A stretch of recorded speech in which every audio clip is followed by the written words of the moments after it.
SSTVಯಲ್ಲಿ ಜಾಹೀರಾತು ನೀಡಲು ಈ ನಂಬರಿಗೆ ಸಂಪರ್ಕಿಸಿ. ಎಲ್ಲರಿಗೂ ನಮಸ್ಕಾರ. ಐ ಥಿಂಕ್ 15 ವರ್ಷ ಆಯ್ತು ಇಂಡಸ್ಟ್ರಿಗೆ ಬಂದು ಮೊದಲನೇ ಸಲ ಈ ಥರ ಒಂದು ಪ್ರೆಸ್ ಮೀಟ್ ಮಾಡ್ತಾ ಇರೋದು.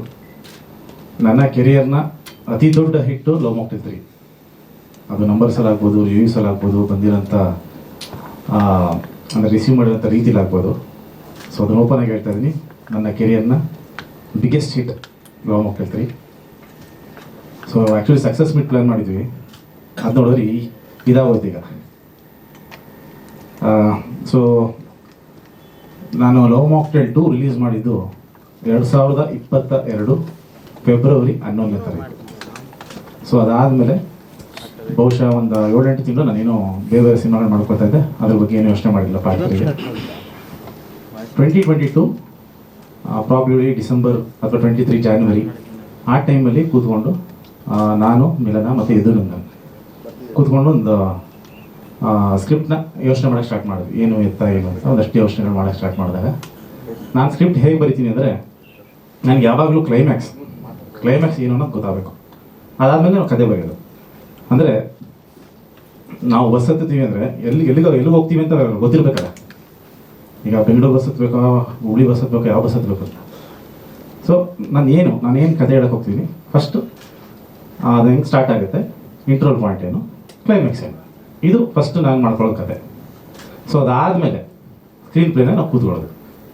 ಸೊ ಈ 3 ಏನಿದೆಯಲ್ಲ, starting point, mid point, climax, ಇದೆಲ್ಲ ನಮಗೆ ಗೊತ್ತಾದಮೇಲೆ ನಾನು 2023 ಮಾರ್ಚ್ 22ನೇ ತಾರೀಕು ಯುಗಾದಿ ಹಬ್ಬಕ್ಕೆ ನಾವು ಸ್ಕ್ರಿಪ್ಟ್ ಬರಿತಾ ಇರೋದು ಒಂದನ್ನು ಬರಿತೀನಿ, happy Ugadi to you all, love mocktail 3 ಅಂತ ಬರೀತೀನಿ. ಸೊ ಅದು ಫಸ್ಟ್ ಅನೌನ್ಸ್ಮೆಂಟ್ನ ಮಾಡಿದ್ದು.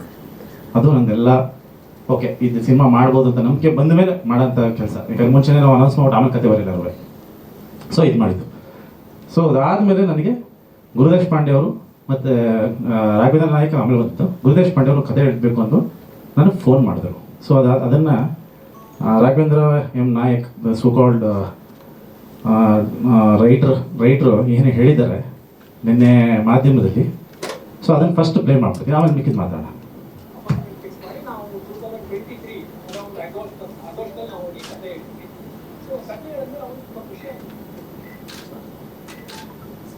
ಅಂದ್ರೆ ಒಂದು ಮಗು ಮೇಲೆ ನಾವು ಸಿನಿಮಾ ಮಾಡ್ತಾ ಇದೀವಿ, ಸೊ ಅದಕ್ಕೆ ಬೇರೆ ಕಥೆ ಯಾವ್ದಾದ್ರು ಮಾಡೋಣ ಅಂತ ಮಾಡಿ ನಾವು 2023 ಅರೌಂಡ್ ಆಗಸ್ಟಲ್ಲಿ ನಾವು ಹೋಗಿ ಕತೆ ಹೇಳಿದ್ವಿ. ಸೊ ಕತೆ ಹೇಳಿದ್ಮೇಲೆ ಅವರು ತುಂಬಾ ಖುಷಿ ಆದ್ರು ಕತೆ, ಆದರೆ ಸೇಮ್ ಕಾನ್ಸೆಪ್ಟ್ ಮೇಲೆ ನಾವು ಅಂದ್ರೆ ಒಂದು ಮಗು ಮೇಲೆ ನಾವು ಸಿನಿಮಾ ಮಾಡ್ತಾ ಇದೀವಿ ಲವ್ ಮಾಕ್ಟೇಲ್. ಸೊ ಅದಕ್ಕೆ ಬೇರೆ ಕಥೆ ಯಾವ್ದಾದ್ರು ಮಾಡೋಣ ಅಂತ ನಾವು ಬಿಟ್ಟು ಬೇರೆ ಹೀರೋಗಳಿಗೆ ರಮೇಶ್ ಅರವಿಂದ್ ಅವ್ರಿಗೂ ಸೊ ಏನು ಹೇಳಿದ್ದಾರೆ ಸರ್, ಆಗಸ್ಟ್ 31ನೇ ತಾರೀಕು ನಮ್ಮ ಮನೆಗೆ ಬಂದು ಒಂದು ಕತೆ ಹೇಳಿದ್ರು. ಆ ಕತೆನ ನಾನು, ಈ ಕತೆ ತುಂಬ ಚೆನ್ನಾಗಿದೆ, ಬಟ್ ಸೇಮ್ ಕಾನ್ಸೆಪ್ಟ್ ನಾನು ಮಾಡ್ಕೊಂಡಿದ್ದೀನಿ, ಒಂದು ತಂದೆ ಮಗಳದು, ಸೊ ನಾನು ಇದನ್ನು ಮಾಡಲ್ಲ, ನೀವು ಮಾಡ್ಕೊಳ್ಳಿ ಅಂತ ಹೇಳ್ಬಿಟ್ಟು ಬೇರೆ ಕತೆ ಇದ್ರೆ ಹೇಳಿ ಅಂತ ಹೇಳಿದ್ದೀನಿ. ಅದನ್ನು ಈಗ ನಾನೇ ಹೇಳಿದ್ರೆ ತಪ್ಪಾಗುತ್ತೆ, ಸುಳ್ಳು ಹೇಳ್ತಿರ್ಬೋದು ಅಂತ. ಅವ್ರ ಬಾಯಲ್ಲಿ ಬಂದಿರೋದಲ್ಲ ಸರ್, ಅವರೇ ಹೇಳಿದ್ದಾರೆ. ಓಕೆ. ಸೊ ಅದಾದಮೇಲೆ ನನಗೆ ಬೇರೆ ಕತೆ ಹೇಳಿದ್ರು. ಸೊ ಅದಾದಮೇಲೆ ನೆಕ್ಸ್ಟು ಅದು ಮಾಡಲಿಲ್ಲ, ಅದೆಲ್ಲ ಏನೋ ಆಯಿತು ಬಿಡಿ. ಸೊ ರಿಲೀಸ್ ಆದಮೇಲೆ ಈಗ ಬಂದಿದ್ದಾರೆ. ಇಲ್ಲಿಂದ ಅದನ್ನು ಹೇಳ್ಬಿಟ್ಟಿದ್ದೀನಲ್ಲ, ಇದನ್ನು ಹೇಳ್ಬೋದಲ್ಲ. ಓಕೆ.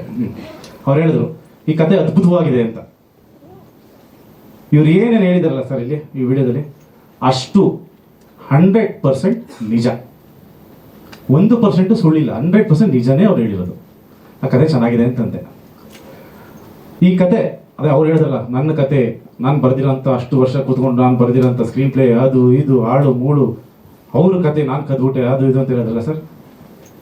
ದಯವಿಟ್ಟು ನಿಮ್ಮೆಲ್ಲರ ಕೈಯಲ್ಲಿ ಫೋನ್ ಇದೆ ಅಲ್ವಾ, ಹಾಂ, ಗೂಗಲ್ ಓಪನ್ ಮಾಡಿ ಸರ್, ಜಸ್ಟ್ ಗೂಗಲ್ ಓಪನ್ ಮಾಡಿ.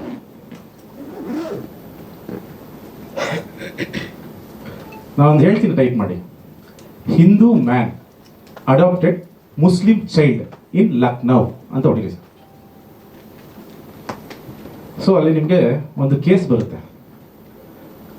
ಐಕು ಲಾಲ್ ಸಾಂದಿಲ್, ಹಿಂದೂ ವೆಂಡರ್, ಅದೊಂದು ತುಂಬ ಅವಾಗ ಸೆನ್ಸೇಷನ್ ಕ್ರಿಯೇಟ್ ಮಾಡಿದಂಥ ಒಂದು ಕೇಸು ಲಕ್ನೋವಲ್ಲಿ. ಇದು 2010-11 ಸೊ ಇವ್ರು ಬಂದು ಏನು ಹೇಳಿದ್ರು ಅಂದರೆ, ಸರ್ ನನ್ನ ಹತ್ರ ಒಂದು ಕತೆ ಇದೆ, ಕತೆ ಅಲ್ಲ, ಒಂದು ಕೇಸ್ ಆಗಿದೆ ಯಾವುದೋ ಇದು. ಅದನ್ನ ಏನಂದರೆ ಟೀ ಅಂಗಡಿಯಲ್ಲಿ ಯಾವುದೋ ಒಬ್ಬ ಹಿಂದೂ ಒಂದು 45 ವರ್ಷದವನು ಟೀ ಅಂಗಡಿಲಿ ಇರ್ತಾನೆ, ಟೀ ಅಂಗಡಿ ನಡೆಸ್ಕೊಂಡಿರ್ತಾನೆ. ಅವನಿಗೆ ಯಾವುದೋ ಒಂದು ಮುಸ್ಲಿಂ ಮಗು ಸಿಗುತ್ತೆ, ಬೀದಿಲೆಲ್ಲ ಮುಸ್ಲಿಂ ಮಗು ಸಿಗುತ್ತೆ. ಆ ಮಗುನ ಸಾಕೊಂಡಿರ್ತಾನೆ. ಆಮೇಲೆ ಅವ್ರ ಪೇರೆಂಟ್ಸ್ ಬಂದ್ಬಿಡ್ತಾರೆ. ಪೇರೆಂಟ್ಸ್ ಬಂದಮೇಲೆ ಅದನ್ನು ಕ್ಲೈಮ್ ಮಾಡಿದ್ರು. ಆಮೇಲೆ ಅದು ಹಿಂದೂ ಮುಸ್ಲಿಮರು ಅಲ್ಲ, ಮುಸ್ಲಿಂ ಮಗು ಹಿಂದೂ ಸಾಕಾಗಿಲ್ಲ ಅಂತ ಅಲ್ಲ ಆಯಿತು, ಇಲ್ಲ ಹಿಂದೂ ಹಾರ್ಮೋನಿ ಇರಬೇಕು ಹಂಗೆ ಹಿಂಗೆ ಅಂತ ಜಡ್ಜ್ ಎಲ್ಲ ಹೇಳಿ ಇವರೇ ಕೊಟ್ಟರು ಅಂತ ಹಿಂಗಾಗಿತ್ತು ಅಂದರು. ಇಲ್ಲ ಒಳ್ಳೆ ಕತೆ ಸರ್ ಮಾಡಿ ನೀವು. ನಾನು ಅವ್ರೇನು ಹೇಳಿದ್ರಲ್ಲಿ ಸೇಮ್ ಕಾನ್ಸೆಪ್ಟ್ ಅಲ್ಲಿ ಏನು ಹುಡುಗ ತಂದೆ ಮಗ ಏನು ಹೇಳ್ತಾ ಇರಲ್ಲ ಅದೆಲ್ಲ ತಂದೆ ಮಗಳದು ಕತೆ ನಾನು ಮಾಡ್ಕೊಂಡಿದ್ದೀನಿ. 2022 ಫೆಬ್ರವರಿ 11ನೇ ತಾರೀಕು ಪಿಕ್ಚರ್ ರಿಲೀಸ್ ಆಗಿರೋದ್ರಲ್ಲಿ ಕೊನೆ ಸೀನ್ ಆದಿ ಬಂದು ಒಂದು ಹೆಣ್ಮಗುನ ದತ್ತು ತಗೋತಾನೆ ಅಲ್ವಾ, ಹೆಣ್ಮಗುನ ದತ್ತು ತಗೊಂಡಿರ್ತಾನೆ. ಸೊ ನನ್ನ ಸಿನಿಮಾದ conflict, a single male parent cannot adopt a girl child. ಇದು ನನ್ನ ಕಾನ್ಸೆಪ್ಟ್ ಸಿನಿಮಾದು. ನಾನು ಅಲ್ಲಿ ಹೇಳಿದ್ದೀನಲ್ಲ ಸೇಮ್ ಕಾನ್ಸೆಪ್ಟ್ ಅಂತ.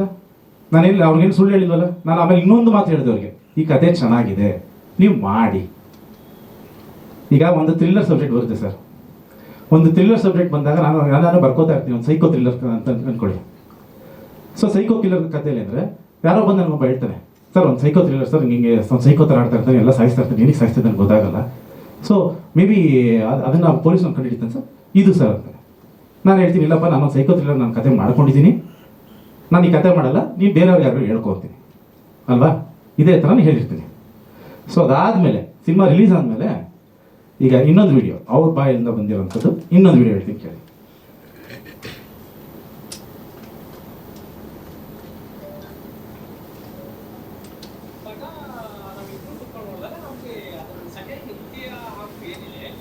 ಕಂಪ್ಲೀಟ್ಲಿ ನಮ್ಮ ಪದಾರ್ಥದ ಮೇಲೆ ಆ ಸಿನಿಮಾ ನಿಂತಿದೆ ಅನ್ನೋದು ನಮಗೆ ಕನ್ಫರ್ಮ್ ಆಯಿತು. ಕೋರ್ಟ್ ರೂಮ್ ಡ್ರಾಮಾ ಇರ್ಬೋದು, ಇಂಟ್ರೋಲ್ ಬ್ಲಾಕ್ ಇರ್ಬೋದು, ಆ ಔಟ್ಲೈನ್, ಯಾಕಂದ್ರೆ ಅವ್ರ ಬ್ಯಾಕ್ ಡ್ರಾಪ್ ಬೇರೆ ಇದೆ, ಅವ್ರಿಗೆ ಕಟ್ಟಿಕೊಟ್ಟ ಪರಿಸರ ಬೇರೆ ಇದೆ, ನಮ್ಮ ಕತೆ ಪರಿಸರ ಇದೆ, ಡೈಲಾಗ್ ಎಲ್ಲ ಬೇರೆ ಇದೆ. ಆದರೆ ಮೇನ್ ವಿಚಾರ ಇದೆಯಲ್ಲ, ಒಂದು ಮಗು ಮೇಲೆ ಒರಿಜಿನಲ್ ಅಪ್ಪ ಅಮ್ಮ ಬಂದು ಕೇಸ್ ಹಾಕೋದು, ಆಮೇಲೆ ಅದ್ರ ಮೇಲೆ ಅದೇನು ನಡೆಯುತ್ತೆ ಸೆಕೆಂಡ್ ಹಾಫ್ ಡ್ರಾಮಾ ಇದೆಲ್ಲ ಕ್ಲೈಮ್ಯಾಕ್ಸ್ ಎಲ್ಲ. ಸೊ ನಮ್ಮ ಕತೆಗೆ ತುಂಬಾ ಹತ್ತಿರವಾಗಿದೆ ಅಂತ ನನಗೆ ಅನಿಸ್ತು.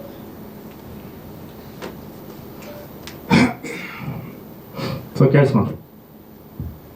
ಈಗ ಅದೇ ಆ ಥ್ರಿಲ್ಲರ್ ಸಬ್ಜೆಕ್ಟ್ಗೆ ಬಂದ್ಬಿಟ್ಟು, ಸರ್ ಈ ಕತೆ ಸೇಮ್ ಹೇಳ್ಬಿಟ್ಟಾರೆ ಸರ್. ಏನು ಸರ್ ಕತೆ? ಅದೇ ಸರ್ ನೀವು ಥ್ರಿಲ್ಲರ್ ಮಾಡ್ಬಿಟ್ಟಿದ್ದೀರಾ, ಇದು ಕ್ರೈಮ್ ಯಾವುದೋ ಸೈಕೋ ಥ್ರಿಲ್ಲರ್. ಹೌದಾ, ಏನು ಮಾಡಿದ್ದೀನಿ ಸರ್? ಇಲ್ಲ ಅವ್ನು ಎಲ್ಲಾದ್ರೂ ಕೊಲೆ ಮಾಡ್ತಿರ್ತಾನೆ ಸರ್. ನಾನು 15 ಸಲ ಹೇಳಿದ್ದೀನಿ ಸರ್, ನಾನು ಸೈಕೋ ಥ್ರಿಲ್ಲರ್ ಮಾಡ್ತೇನೆ, ನಾವು ಕೊಲೆನೇ ತಾನೇ ಮಾಡ್ತಾನೆ, ಇನ್ನೇನು ಮಾಡ್ತಾನೆ? ಇಲ್ಲ ಸರ್, ನಾನು ಅದರಲ್ಲಿ ಪೊಲೀಸ್ನವ್ರು ಹುಡ್ಕೊಂಬಂದಿದ್ದ, ಇದರಲ್ಲಿ ನೀವು ಪೊಲೀಸ್ನವ್ರು ಹುಡುಕ್ಬಿಟ್ಟಿದ್ದೀರಾ. ಕೊಲೆ ಆದ್ಮೇಲೆ ಪೊಲೀಸ್ನವರೇ ಬರ್ತಾರೆ, ಇನ್ಯಾರು ಬರ್ತಾರೆ? ಏನಾದರೂ ಲಾಜಿಕ್ ಇದೆಯೋ ಹೇಳೋ ಮಾತಲ್ಲಿ? ಅಲ್ಲೇ ಯಾರೋ ಮೀಡಿಯಾದ ಪಾಪ ತುಂಬ ಚೆನ್ನಾಗಿ ಕೇಳಿದ್ರು, ಸರ್ ಸ್ಕ್ರೀನ್ ಪ್ಲೇ ಏನಾದ್ರು ನಿಮ್ಮ ಥರನೇ ಇದೆಯಾ ಅಂದರು. ಇಲ್ಲ ಸ್ಕ್ರೀನ್ ಪ್ಲೇ ಎಲ್ಲ ಏನಿಲ್ಲ. ಹೌದಾ, ಓಕೆ ಸರ್. ಸೀನ್ಸ್ ಯಾವ್ದಾದ್ರು ತಗೊಂಡಿದ್ರಿ? ಇಲ್ಲ ಯಾವ ಸೀನು ತಗೊಂಡಿಲ್ಲ. Okay sir. ಡೈಲಾಗ್ಸು? ಯಾವ ಡೈಲಾಗ್ಸು ಇಲ್ಲ. ಮತ್ತೆ ಏನಯ್ಯ ನಿಂದು, ಏನಕ್ಕಯ್ಯ ಬಂದಿದೆಯಾ? ಲವ್ ಮಾಕ್ಟೇಲ್ನ ನಿಲ್ಲಿಸಿ ಗೆಲ್ಲಿಸಿ ಪ್ರತಿ ಒಂದು ಎಫರ್ಟ್ ನಾವು ಎಷ್ಟು ಹಾಕಿದ್ದೀವಿ ನಮಗೆ ಗೊತ್ತು. ಅದು ನನ್ನ ಲವ್ ಮಾಕ್ಟೇಲ್ ಇವತ್ತೇನು 2019-20 ರಿಲೀಸ್ ಆಯಿತು, ಅದನ್ನು ನೀವು ಬರೀ ಸಕ್ಸಸ್ನ ನೋಡಿರ್ತೀರ. ಆ ಲವ್ ಮಾಕ್ಟೇಲ್ ಆಗಕ್ಕೆ ಅದಕ್ಕೆ ಹಿಂದೆ 10 ವರ್ಷ ನಾವು ಏನು ಕಷ್ಟಪಟ್ಟಿದ್ದೀವಿ. ಆ ಲವ್ ಮಾಕ್ಟೇಲ್ ಸುಮ್ಮನೆ ಆಗಿಲ್ಲ, ಆ ಫ್ರಾಂಚೈಸಿ 3 ಸಲ ಸುಮ್ಮನೆ ಬಂದಿಲ್ಲ. ನಮ್ಮ ಎಫರ್ಟ್ ಅಷ್ಟು ವರ್ಷದಿಂದ ನಾವು ಹಾನೆಸ್ಟಾಗಿ ಎಫರ್ಟ್ ಮಾಡ್ಕೊಂಡು ಬಂದಿರೋದಕ್ಕೆ ಇವತ್ತು ನಾವು ಬಂದಿಲ್ಲಿ ಕೂತಿರೋದು. ಇವಾಗ ಯಾರೋ ಬಂದ್ಬಿಟ್ಟು ಹಿಂಗೆ ಅಂದ್ಬಿಟ್ರೆ, ಬೇರೆ ಯಾರೋ ಚೆನ್ನಾಗಿ ಕೇಳಿದ್ರು ಪ್ರಶ್ನೆ, ಸರ್ ಏನಾರ ಡೈಲಾಗ್ ಇದೆಯಾ ಅಂದ್ರೆ, ಯಾವ ಡೈಲಾಗ್ ಇಲ್ಲ, ನೀವೇನು ಅನ್ಸುತ್ತಲ್ಲ. ಸೊ ಇಲ್ಲಿ ಆ್ಯಕ್ಚುಲಿ ನಾನು ವಾದ ಮಾಡೋಕ್ಕಿಂತ ಅವರೇ ಎಲ್ಲರೂ ಹೇಳ್ಬಿಟ್ಟಿದ್ದಾರೆ. ಆ್ಯಂಡ್ ಇನ್ನೊಂದು ತುಂಬ ಚೆನ್ನಾಗಿ ಹೇಳಿದ್ದಾರೆ ಆ್ಯಕ್ಚುಲಿ. ಸರ್ ಏನಕ್ಕೆ ಬಂದಿದ್ದಾರೆ ಸರ್, ಏನು ಬೇಕು? ಇಲ್ಲ ಯಾವ ಕಥೆಗಾರರಿಗೂ ಯಾವ ರೈಟ್ರಿಗೂ ಅನ್ಯಾಯ ಆಗಬಾರ್ದು ಸರ್. ಇದೊಂದು ಮಾತ್ರ ನೀವು ತುಂಬ ಕರೆಕ್ಟಾಗಿ ಹೇಳಿದ್ದಾರೆ, ಯಾವ ನಿಜವಾದ ರೈಟ್ರುಗಳಿಗೆ ಅನ್ಯಾಯ ಆಗಬಾರ್ದು. ಡಾರ್ಲಿಂಗ್ ಕೃಷ್ಣ ಬರೀ ಡೈರೆಕ್ಟರ್ ಅಂತ ಅಂದ್ಕೊಂಡವ್ರು ಅವರು, ಪುಣ್ಯಾತ್ಮರು. Darling Krishna is a writer director. ನಾನು ಡೈರೆಕ್ಟ್ ಮಾಡೋಕ್ಕಿಂತ ಮುಂಚೆ I am a writer. First ನಾನು ಕತೆ ಬರೆದಿದ್ದೀನಿ, 4 ವರ್ಷ ಈ ಕತೆನ ನಾವು ಬರೆದಿದ್ದೀವಿ, ಬರೆದ ಮೇಲೆ ಡೈರೆಕ್ಟರ್ ಆಗಿರೋದು. ಸೊ ಅನ್ಯಾಯ ಆಗಬಾರ್ದು ಯಾರಿಗೆ? ನಿಜವಾದ ರೈಟರ್ಗಳಿಗೆ. ಯಾವುದು ಸೋಷಿಯಲ್ ಮೀಡಿಯಾದಲ್ಲಿ ಸಿಗೋ ಕಥೆನ ಇಟ್ಕೊಂಡು, ಗೂಗಲ್ನಲ್ಲಿ ಸಿಗೋ ಕಥೆನ ಇಟ್ಕೊಂಡು ಬಂದ್ಬಿಟ್ಟು ಇದು ನನ್ನ ಕತೆ ಅಂತ ಹೇಳ್ತಾರಲ್ಲ, ಇವ್ರಿಗೆ ಏನಾದರೂ ತಲೆಯಲ್ಲಿ ಕಾಮನ್ ಸೆನ್ಸ್ ಅನ್ನೋದನ್ನ ಇದೆಯಾ? ಒಬ್ಬರದ್ದು ನಮ್ಮ ಕತೆ ಅಂತ ಕ್ಲೈಮ್ ಮಾಡೋದಕ್ಕೆ ಒಂದು ನಾವು ಬರೀಬೇಕು, ಅದನ್ನು ಆ ಆಲೋಚನೆ ನಮ್ದಾಗಿರ್ಬೇಕು. ಗೂಗಲಲ್ಲಿ ಆ ಕತೆ ಎಷ್ಟು ಸೆನ್ಸೇಷನ್ ಕತೆ 2011 ನಡೆದಿರೋ ಲಕ್ನೋ ಕೇಸ್ನ ತಗೊಂಡ್ಬಂದ್ಬಿಟ್ಟು ನಾನು ಬರೆದಿರೋದು ನಿಮಗೆ ನೀವು ತಗೊಂಡಿದ್ದೀರಾ, ಏನಾದ್ರು ಆಯ್ತಪ್ಪ, ಯಾವ್ದಾದ್ರು ಒಂದು ಸೀನ್ ಇದೆ ಹೇಳೋದು, ಯಾವ ಸೀನ್ ಇಲ್ವಂತೆ, ಏನೋ ಒಂದು ಡೈಲಾಗ್ ಇದ್ರೆ ಯಾವ ಡೈಲಾಗ್ ಇಲ್ವಂತೆ, ಯಾವ ಡೈಲಾಗು ಇಲ್ಲ, ಯಾವ ಸೀನ್ ಇಲ್ಲ, ಈ ಸ್ಕ್ರೀನ್ ಪ್ಲೇನೇ ಬೇರೆ, ಬ್ಯಾಕ್ ಡ್ರಾಪೇ ಬೇರೆ ಅಂದ್ಮೇಲೆ ಇನ್ನೇನು ಪ್ರಾಬ್ಲಮ್ ಏನಿದ್ದು? ಸಿಂಪಲ್ ಅಲ್ವಾ, ಒಂದು ಒಳ್ಳೆ ಸಿನಿಮಾ ಮಾಡು, ಹೆಸರು ಮಾಡ್ಬೋದಲ್ವಾ? ಗೊತ್ತು, ಈಗ ಅವರು ಸಿನಿಮಾಗಳು ಬರ್ತಾ ಇದೆ, ಪಾಪ ಅವ್ರಿಗೂ ಪ್ರಮೋಷನ್ ಬೇಕು. ಅದಕ್ಕೆ ನಮ್ಮ ಸಿನಿಮಾ ಮುಖಾಂತರ ಪ್ರಮೋಷನ್ ಯಾಕೆ ತಗೋತೀರಾ? ನಾವು 2000 ಅಷ್ಟು 10ರಿಂದ ಒಂದು ದಿನನೂ ಒಂದು ಸದಿನೂ ಬಂದು ಈ ಥರದೊಂದು ಪ್ರೆಸ್ ಮೀಟ್ ಮಾಡೇ ಇಲ್ಲ ನನ್ನ ಜೀವನದಲ್ಲಿ. ಫಸ್ಟ್ ಟೈಮ್ ಬಂದಿರೋದು ಈ ಥರ. ನಮಗಲ್ಲಿ ಅಷ್ಟು ದೊಡ್ಡ ಸಕ್ಸಸ್ ಆಗಿದೆ ಸಿನಿಮಾ, ಅದನ್ನು ಎಂಜಾಯ್ ಮಾಡೋಣ ಅಥವಾ ಇವ್ರುಗಳ ಕೇಳೋ ಆನ್ಸರ್ನ ಉತ್ತರ ಕೊಡೋಣ. ಮೊನ್ನೆ ಯಾರೋ ಒಂದು ಚೆನ್ನಾಗಿತ್ತು, ಸುನೇನಾ ಸುರೇಶ್ ಅವರು ಒಂದು ಅದ್ಭುತವಾಗಿ ಸಿನಿಮಾನ ನೋಡ್ಬಿಟ್ಟು ಟೈಮ್ಸಲ್ಲಿ ಇದ್ರಲ್ಲ, ಇನ್ಸ್ಟಾಗ್ರಾಮ್ ಅಷ್ಟು ಚೆನ್ನಾಗಿ ಬರೆದಿದ್ದಾರೆ, ಸಿನಿಮಾ ಅಷ್ಟು ಇಷ್ಟ ಆಯ್ತು, ಇಷ್ಟ ಆಯಿತು ಅಂತ. ಕೆಳಗಡೆ ಒಂದು 5 ಕಾಮೆಂಟ್ ಇದೆ, ಅದ್ರಲ್ಲಿ ಒಬ್ಬ ಕಾಮೆಂಟ್ ಆಗ್ತಾನೆ, ಸೆಕೆಂಡ್ ಹಾಫ್ ಕದ್ದವ್ರೆ ಅಂತ ಆಗ್ತಾನೆ. ಯಾರು ಸರ್ ಕದ್ದಿರೋದು ಇದು?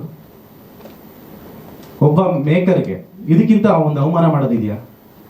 ನಾನು ದೊಡ್ಡ ರೈಟ್ರು ಅಂತ ಏನೋ ಹೇಳ್ಕೊಂಡು ತಿರುಗಾಡ್ತವ್ರಲ್ಲ, ನಮಗೆ ಎಷ್ಟು ಮರ್ಯಾದೆ ಹೋಗಿದೆ ಹೇಳಿ. ನಾನು ಅದಕ್ಕೋಸ್ಕರ mister the legendary director Gurudesh Pandey and the legendary writer the so called Raghavendra N Nayak, ಇವ್ರ ಮೇಲೆ ಲೀಗಲ್ ಆಗಿ ನಾನು ಆ್ಯಕ್ಷನ್ ತಗೋತಾ ಇದ್ದೀನಿ.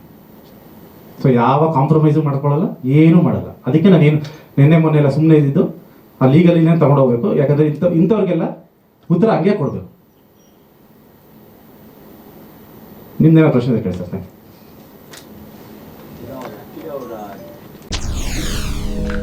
SS ಟಿವಿ ಸಿನಿಮಾ ಜಗತ್ತಿನ ಕ್ಷಣ ಕ್ಷಣದ ಸುದ್ದಿಯೊಂದಿಗೆ.